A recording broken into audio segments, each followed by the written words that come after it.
Stock में देखिए आपका स्वागत है। सर आज बात करते हैं निफ्टी 50 के ऊपर बात करें, उसके बाद एक लगातार चर्चा में रहने वाला स्टॉक जो कि 2-3 दिनों से काफी तेजी में है और आज के दिन भी लगभग 15-16% तक की तेजी आई है, उसके ऊपर चर्चा करेंगे और मार्केट की गतिविधि देखेंगे। सबसे पहले देखते हैं हम निफ्टी 50 के ऊपर। तो निफ्टी 50 की आज की जो क्लोजिंग हुई है वो 24,467 पे हुई है। ठीक है सर।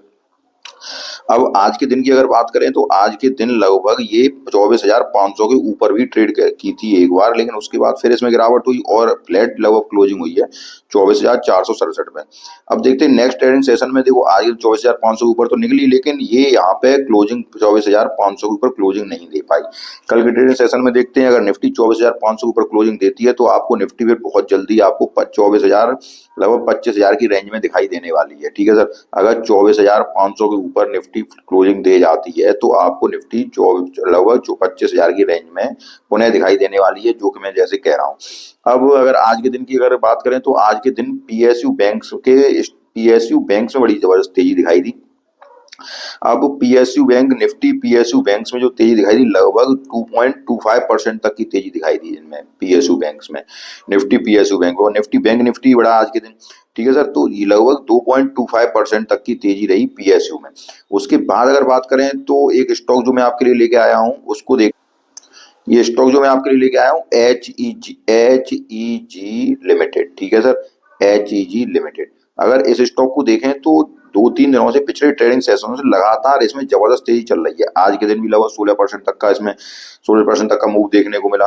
तो इसके फंडामेंटल तक चर्चा करेंगे और टेक्निकल एनालिसिस चर्चा करेंगे। फंडामेंटल टेक्निकल दोनों देखेंगे, उसके बाद चार्ट पे चलेंगे कि स्टॉक में ये तेजी बरकरार रह सकती है या स्टॉक यहाँ से कहाँ तक जा सकता है। तो सारी बातों पर चर्चा करेंगे। सबसे पहले देखते हैं एच ई जी लिमिटेड स्टॉक को। तो हमारे एच ई लिमिटेड के लिए तो सबसे पहले हमारे इसके स्क्रीनर की वेबसाइट पे आए और इसमें हमने आपको बताया कि करती क्या है कंपनी। कंपनी जो है वो ग्रेफाइट इलेक्ट्रोड का निर्माण करती है। ठीक है सर। यहाँ पे ये लिखा गया है कि ग्रेफाइट इलेक्ट्रोड इन इंडिया, और ये लार्जेस्ट मैन्युफैक्चरिंग है ग्रेफाइट इलेक्ट्रोड की। ठीक है सर। उसके बाद भी ये कंपनी देखिए, एक तो पावर जनरेशन में यहाँ पे और देखिए कि ये कंपनी आपकी आई पावर जनरेशन। ठीक है sir. Power generation and textile में भी काम करती है कंपनी। ग्रेफाइट इलेक्ट्रोड थोड़ा सा मैं अगर आपको बताऊं, अगर ग्रेफाइट इलेक्ट्रोड का अगर मैं आपको उपयोग बताऊं तो ये देखिए आपका ये जो है इलेक्ट्रॉनिक आर्क फर्नेस में किया जाता है, और ये देखिए उच्च विद्युत चालकता वाला ये ग्रेफाइट इलेक्ट्रोड होते हैं जो कि काय का काम करते हैं। ये इसका काम जो आता है वो ग्रेफाइट इलेक्ट्रोड का उपयोग लेडल बत्तियों में स्टील को परिष्कृत करने और अन्य गलाने की प्रक्रियाओं में किया जाता है। ठीक है। उसके अलावा अब ये तो आपको समझ आया कि ये ग्रेफाइट इलेक्ट्रोड का काम किसमें किया जाता है। ये पूरा इसमें लिखा गया है कि स्टील को परिष्कृत करने और गलाने की प्रक्रियाओं में इसका काम किया जाता है, और ये ग्रेफाइट इलेक्ट्रोड बनाने की एक लार्जेस्ट मैन्युफैक्चरिंग कंपनी है। ठीक है सर। सब लार्जेस्ट मैन्युफैक्चरिंग कंपनी है एच ई जी लिमिटेड। अब हम इसको थोड़ा सा, ये तो मैंने आपको बताया, थोड़ा सा अगर आगे चलते हैं, अगर फंडामेंटल की तरफ आए तो कंपनी एक 11,229 करोड़ की कंपनी है और मार्केट कैप इसका 11,229 करोड़ का एक स्मॉल कैप कंपनी कह सकते हैं। उसके बाद अगर देखें तो स्टॉक का पी रेशियो 61 का है।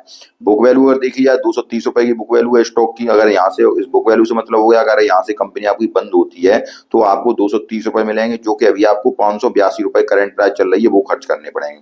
डिविडेंड यील्ड भी थोड़ा बहुत देती है, डिविडेंड देती है कंपनी। उसके बाद आरओसी, अगर आरओई की बात की जाए तो ये 8.54 और 7.14 है, जो कि लगभग 15 से कम है, जो कि हम एक अच्छी कंपनी मानते हैं कि 15 से अधिक होने चाहिए।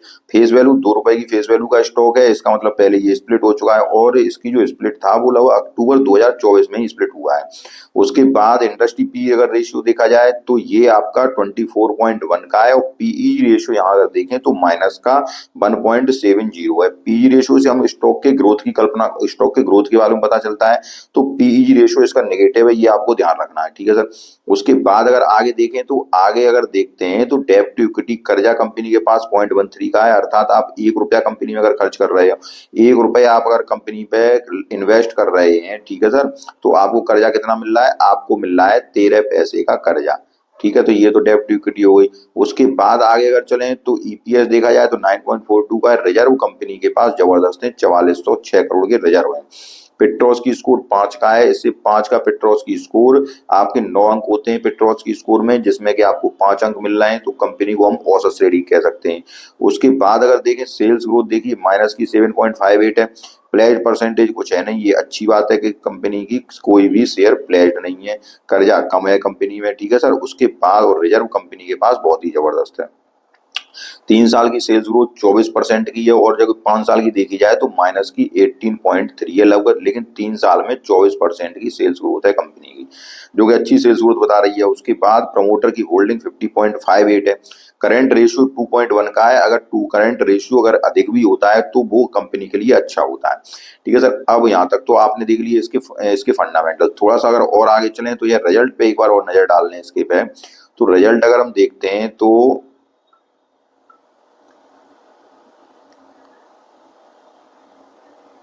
इस क्वार्टर के रिजल्ट आप देखिए, रिजल्ट में सेल्स जो हुई है इसकी, ये जून के क्वार्टर में 571 करोड़ हुई थी, और इस बार की जो सेल्स है वो 568 करोड़ की है, ठीक है सर। यहाँ से अब ये सेल्स यहाँ देखिए सितंबर 2023 में 614, फिर थोड़ा घटी सेल्स, फिर थोड़ा यहाँ पे घटी, उसके बाद यहाँ थोड़ा 571, अब 568, जो कि सेल्स लगभग जून 2023 में लगभग सेम ही चल रही है, यहाँ कभी 671 करोड़ हो जाती है, कभी 600, कभी 550 करोड़, ठीक है। उसके बाद अगर यहाँ खर्चा देखें तो ये आप खर्चा देखिए, इस बार का खर्चा कंपनी ने कम किया है, 471 करोड़ का जो एक्सपेंस हुआ है, 471 करोड़ का खर्चा हुआ है, जो कि कम हुआ है, इस वजह से इसका ऑपरेटिंग प्रॉफिट बढ़ गया। ऑपरेटिंग प्रॉफिट यहाँ बढ़ा, उसके बाद यहाँ अगर मार्जिन देखिए तो मार्जिन आपका 17% पे आ गया, ऑपरेटिंग प्रॉफिट मार्जिन, जो कि पिछले क्वार्टर में 7% था, उससे पहले 8% था, और यहाँ 15, 17, 23 तक भी रह चुका है, ठीक है। लेकिन अब यहाँ से कंपनी देखिए 8%, 7%, यहाँ 17% के मार्जिन पे आई।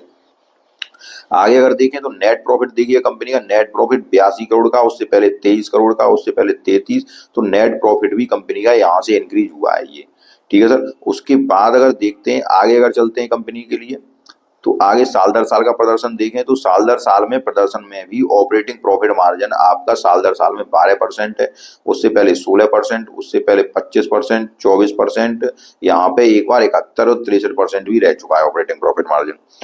अब आगे देखते हैं तो आगे देखिए नेट प्रॉफिट देखिए, नेट प्रॉफिट इस बार का 182 करोड़ साल दर साल का, उससे पहले 312 करोड़, उससे पहले 532 करोड़, तो ये साल दर साल का नेट प्रॉफिट कम हुआ है। आगे देखते हैं अगर तो कंपाउंडल सेल्स ग्रोथ 3 साल की 24% है, उसके बाद प्रॉफिट ग्रोथ अगर देखी जाए 3 साल की 84% है, स्टॉक का प्राइस 3 साल में 43% का CAGR मेंटेन किया है, return on equity last year की मात्र 7% की है।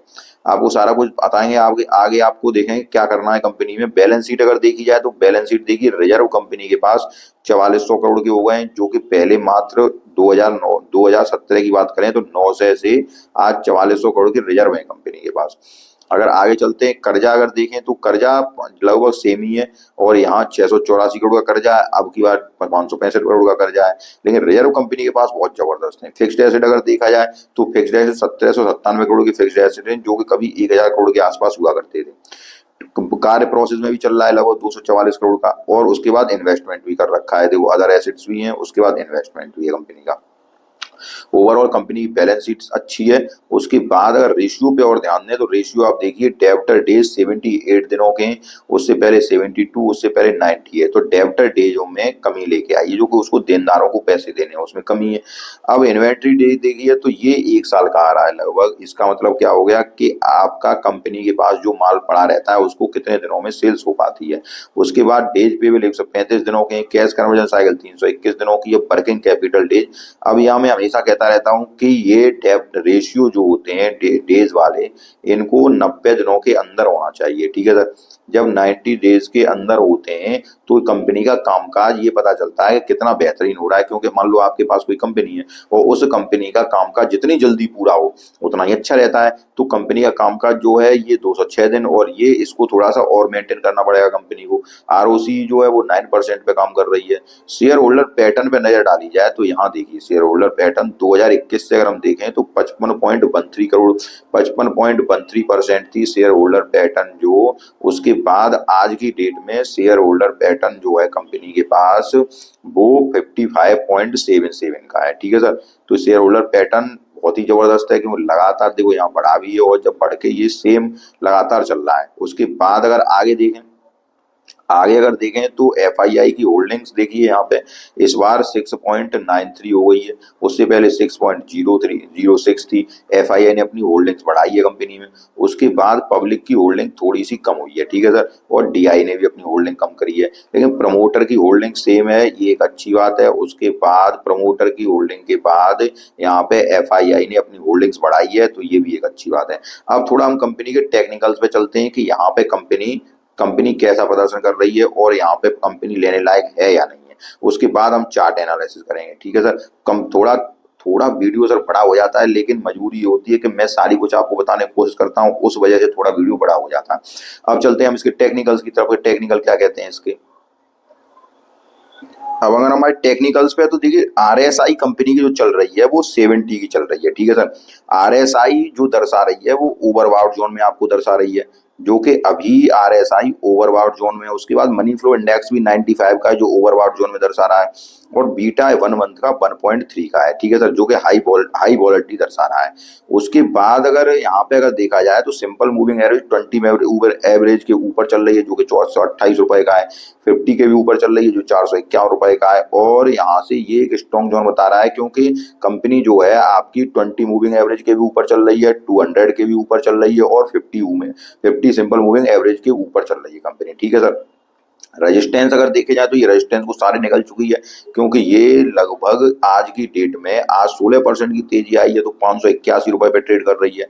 अब थोड़ा सा अगर आगे चलते हैं, यहाँ देखिए कंपनी ने आज अपना न्यू 52 वीक हाई बनाया, और जो कि पिछले 52 वीक हाई जो लो था उसका 321 रुपए का था जो पिछला 52 वीक लो 321 रुपए का था, उससे आज की डेट में ये 81% ऊपर आ गई है कंपनी, ठीक है। और नया 52 वीक हाई उससे पहले उसने जो 52 वीक हाई लगाया था। अब हम आते हैं कंपनी के चार्ट की तरफ। तो चार्ट पे अगर देखें तो देखो चार्ट पे ये मैंने दो इसमें लाइन डाली है, ट्रेंड लाइन डाली है। तो चार्ट पे इसका मोमेंटम जो है वो बुलिश लग रहा है, ठीक है सर। स्टॉक का मोमेंटम बुलिश लग रहा है, और स्टॉक ने आज के दिन ब्रेकआउट भी किया है। अब ये स्टॉक यहाँ से देखिए, यहाँ से ये स्टॉक आराम से 700 की रेंज में जाने को तैयार दिख रहा है, ठीक है सर। यहाँ पे ये आप ये लगभग ये जो रेंज बन रही है 721 रुपए की, ठीक है सर। तो ये स्टॉक यहाँ से आपको 700 की रेंज में जाने को तैयार लग रहा है स्टॉक। अब अगर 700 की रेंज जब यहाँ ये 700 रुपए के ऊपर स्टेबल हो जाएगा, ये वाला है जो मैं दिखा रहा हूँ, यहाँ तक ये स्टॉक, क्योंकि यहाँ पे अब देखिए कोई भी इस स्टॉक के पास कोई भी ऐसा रेजिस्टेंस नहीं है जिसको कि स्टॉक फेस करे। ये जो रेजिस्टेंस था ये जो रेजिस्टेंस था आज इसने ब्रेकआउट किया है 581 रुपए पे। अब ये जो 721 ये वाली रेंज, तो यहाँ तक जाएगा स्टॉक। और इस स्टॉक जब यहाँ 700 के ऊपर स्टॉक स्टेबल हो जाएगा, उसके बाद हम ऊपर की तरफ देख सकते हैं, जो कि लगभग स्टॉक 900 की तरफ भी स्टॉक जा सकता है, ठीक है सर। लेकिन पहले 700 की तरफ निकलने दीजिए, उसके बाद हम इसको देखेंगे कि कहाँ तक जाएगा। जब 700 के ऊपर स्टेबल हो जाएगा तब वहां जाएगा। अब देखो पहली बात आती है कि अब आपको करना क्या है। अगर आप इन्वेस्ट करना चाह रहे हैं 900 के लिए, 900 की रेंज को लेना चाह रहे हैं, देखो सबसे पहली बात तो यह ध्यान रखिए कि स्टॉक एक स्मॉल कैप स्टॉक है और 10,000 करोड़ तक की जो कंपनी है, तो आपको जो इन्वेस्ट करना है वो एक छोटा ही इन्वेस्ट करते हैं, मैं हमेशा कहता रहता हूँ।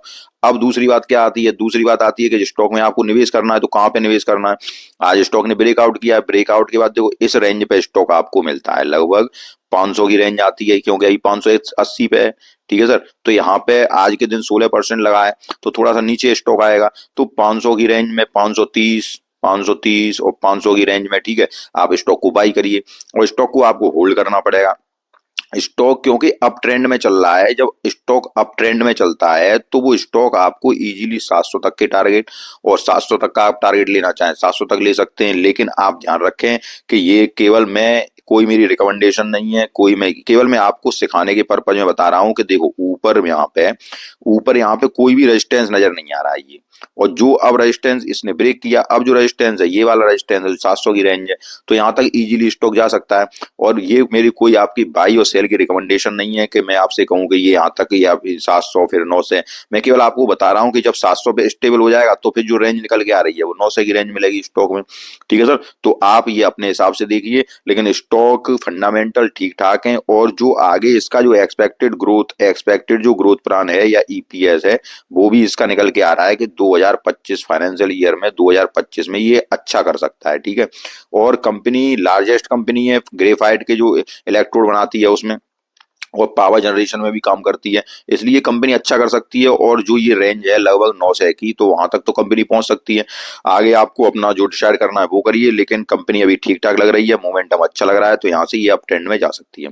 तो मैंने कंपनी को बस सारा कुछ बताने का प्रयास किया। अगर आपको समझ में आए तो वीडियो को लाइक कीजिए, चैनल को सब्सक्राइब कीजिए, और अगले 2 वीडियो में आपको एक केपीआईटी के ऊपर, उसके बाद एक स्टॉक आपको ज्वेलरी का बहुत ही जबरदस्त स्टॉक और छोटा स्टॉक बताने जा रहा हूँ, जो कि 100 रुपए की प्राइस के अंदर है। उस पर हम एनालिसिस करते हैं, और उन स्टॉकों को आपको होल्ड करना है।